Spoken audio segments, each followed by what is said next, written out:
Like the old song from CNC Music Factory, here are things that make you go, with the newly enacted Secure Act 2.0. Hello, David McKenzie, Head of Retirement Plans here at Province Group, part of Province Wealth Management Group. There are many retirement plan changes in Secure 2.0. There are a few things that make me go, Let's start up with the auto contribution requirement for newly created 401k plans.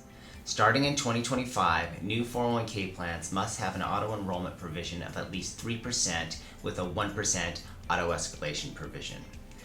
There are some exceptions to this rule, but my question is whether this will push new employers into pooled employer plans to attempt to escape this requirement.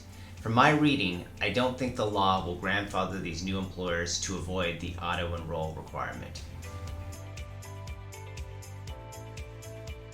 Next, for employers with 50 or less employees, the new law allows for a 100% tax credit for administrative costs, plus an additional $1,000 per employee credit for an employer contribution to employees with FICA wages less than $100,000. My question is that it appears to be a glitch in the statutory language such that partners and sole proprietors with no FICA wages would also be eligible for the credit. I think this will need to be addressed at some point in the future. Another change is the requirement that certain highly paid employees be required to categorize their catch-up contribution as a Roth contribution rather than a pre-tax deferral contribution. One would question whether this will change an executive's opinion about even making a catch-up contribution. Another provision allows qualified student loan payments to receive an employer matching contribution into the 401k plan. In other words, the plan treats the loan payment as if it were an employee-elected deferral that would qualify for matching contributions.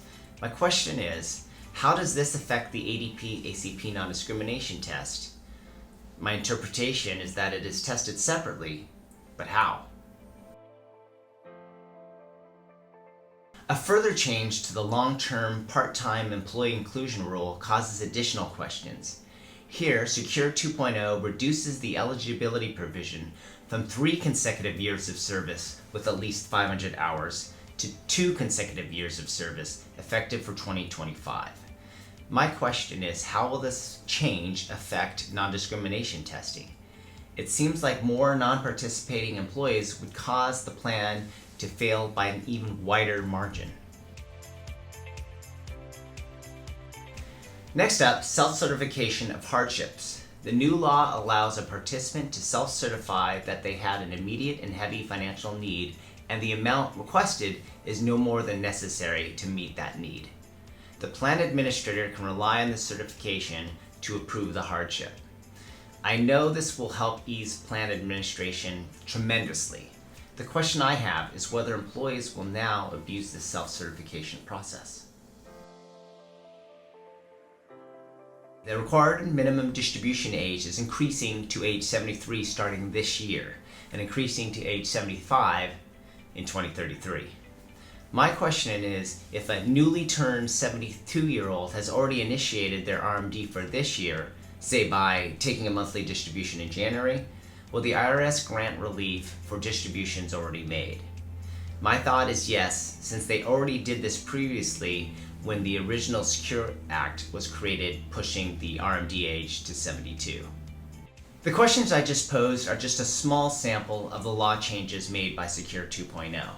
If you would like more information regarding other provisions within this bill or have follow-up questions to the items I just described, please reach out to me.